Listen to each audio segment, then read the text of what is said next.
आइए आज की इस इंटरेस्टिंग वीडियो में ये समझने की कोशिश करते हैं कि क्या एंग्जायटी की मेडिसिन्स सेफ होती हैं।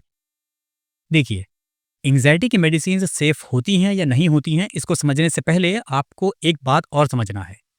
आपको ये समझना है कि आपको क्या मेडिसिन की नीड है और क्या आपको मेडिसिन की नीड नहीं है। देखिए, सबसे पहले समझिए कि अगर आपको मेडिसिन की नीड है, तो ये मेडिसिन आपको मिलेगी कहाँ से? बहुत सारे लोग क्या करते हैं, मैंने कई बार देखा है कि यूट्यूब वीडियो के कमेंट सेक्शन में लोग मेडिसिन का नाम पूछ रहे होते हैं कि भाई आपने कौन सी मेडिसिन ली। बिलीव मी, अगर आप मुझसे पूछेंगे तो मैं आपको ये कभी नहीं बताऊंगा कि आप ये वाली मेडिसिन लो। आप कुछ भी कीजिए, मैं कभी भी ये बताने को तैयार नहीं हूंगा कि आपको बताऊं कि आप कौन सी मेडिसिन लेंगे। अब आप पूछेंगे भाई फिर वीडियो क्यों बना रहे हो? इसीलिए बना रहा हूं ताकि आपको बता सकूं कि आपको ये कभी नहीं पूछना चाहिए किसी से भी।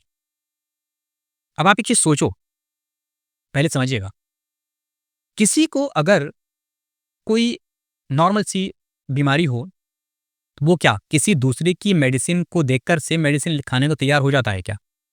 नहीं होता है। अगर उसको थोड़ी-सी भी इस बात की समझ है, तो वो उस मेडिसिन को खाने को तैयार नहीं होगा जब तक वो किसी डॉक्टर को दिखा ना ले। कहते हैं ना कि डॉक्टर को दिखाने के बाद ही मेडिसिन लो।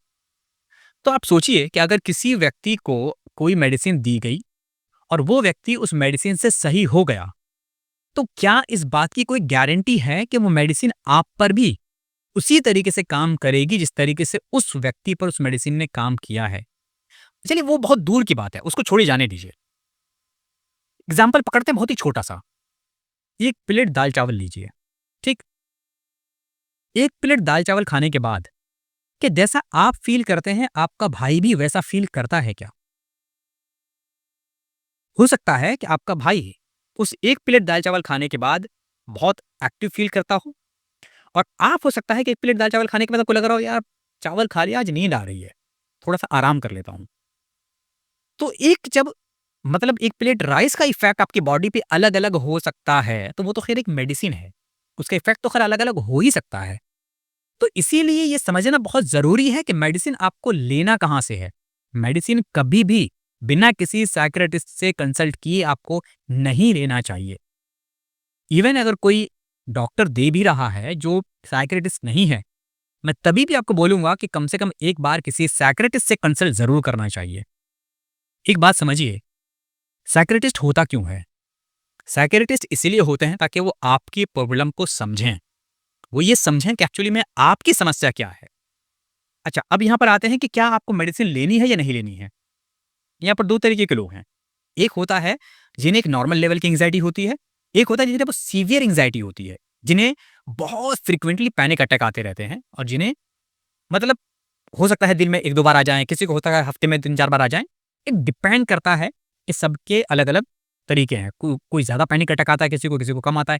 किसी को नॉर्मल एंग्जायटी रहती है लेकिन पैनिक अटैक नहीं आता, ठीक है? और कुछ लोगों को किसी सर्टेन ट्रिगर पॉइंट की वजह से एंग्जायटी होती है। मतलब ऐसे बहुत नॉर्मल ज़िंदगी जी रहे हैं, बहुत मस्त हैं, हैप्पी हैं, सब कुछ ठीक है।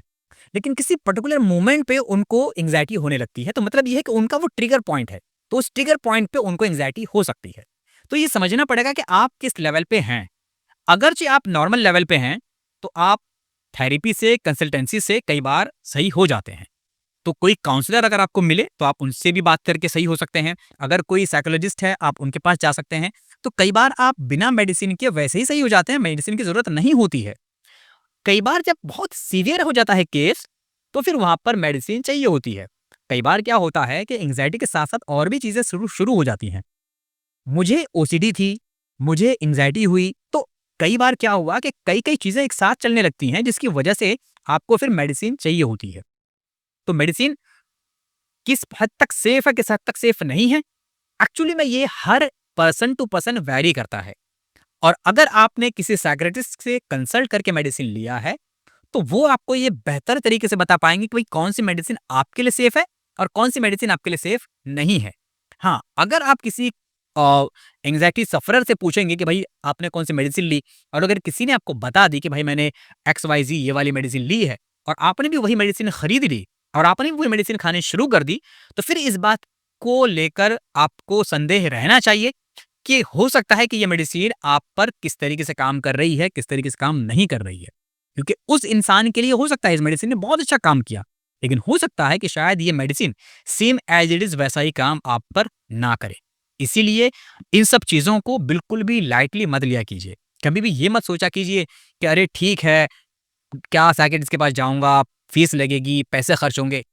भाई एक बात समझिए, अगर ये समस्या हो गई है, एक तो होनी नहीं चाहिए, लेकिन अगर किसी वजह से हो गई है, तो आप क्या करोगे? भई इलाज तो कराओगे ना। अगर आप इलाज नहीं कराना चाह रहे, अगर आप सोच रहे हो कि अरे ठीक है यार मैं ऐसे ही ठीक हो जाऊँगा, बहुत अच्छी बात है अगर आप ऐसे ठीक हो गए तो। लेकिन अगर आप अपनी कोशिश करने के बावजूद भी ठीक नहीं हो रहे हो, तो आप खुद से पूछ कर तो देखो ना, आप क्यों अपना टाइम वेस्ट कर रहे हो? आप क्यों वो काम करने की कोशिश कर रहे हो जो काम एक्चुअली बहुत सारे लोग पहले ट्राई कर चुके हैं? आपको क्या लगता है? मैंने खुद से ट्राई कर नहीं किया होगा।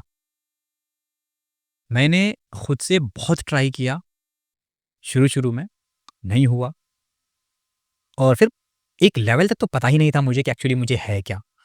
और बहुत सारे लोगों को पता नहीं होता है। बहुत ट्राई किया, नहीं हुआ। लास्ट में मैंने पहले भी वीडियोज़ में बताई हुई हैं कि मैंने फिर मेंटल लेवल पे चीज़ों को सीखा और जब आप मेंटल लेवल पे चीज़ों को सीखना शुरू करते हैं ना, तो आपकी रिकवरी बहुत फ़ास्ट हो जाती है। आपको जब समझ आने लगता है कि एक्चुअली में ये सब जो गेम है ना, ये गेम बहुत हद तक आपकी समझ के ऊपर है। अगर आप बहुत हद तक इन चीज़ों को समझना शुरू कर दें, तो आप देखेंगे कि किस तरीके से आपके एंग्ज़ायटी का लेवल नीचे आना लगता है। तो इसकी समझ को डेवलप कीजिए और एक चीज़ और जो आपको करना चाहिए, वो ये कि आप थोड़ी बहुत हल्की-फुल्की एक्सरसाइज़ शुरू करिए।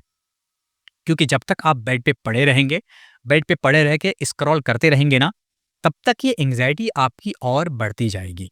बॉडी को थोड़ा-सा हिलाइए-डुलाइए, थोड़ा-सा बॉडी में मूवमेंट लाइए और आप देखेंगे कि धीरे-धीरे आपकी एंग्ज़ायटी कम होती है। क्योंकि इससे जो हार्मोन है ना, वो बैलेंस होने लगते हैं और जब हार्मोन बैलेंस होने लगता है, तो आपका जो मूड है, वो भी सही रहने लगता है और धीरे-धीरे फिर आप इस एंग्ज़ायटी के फ़ेज़ से बाहर आने लगते हैं।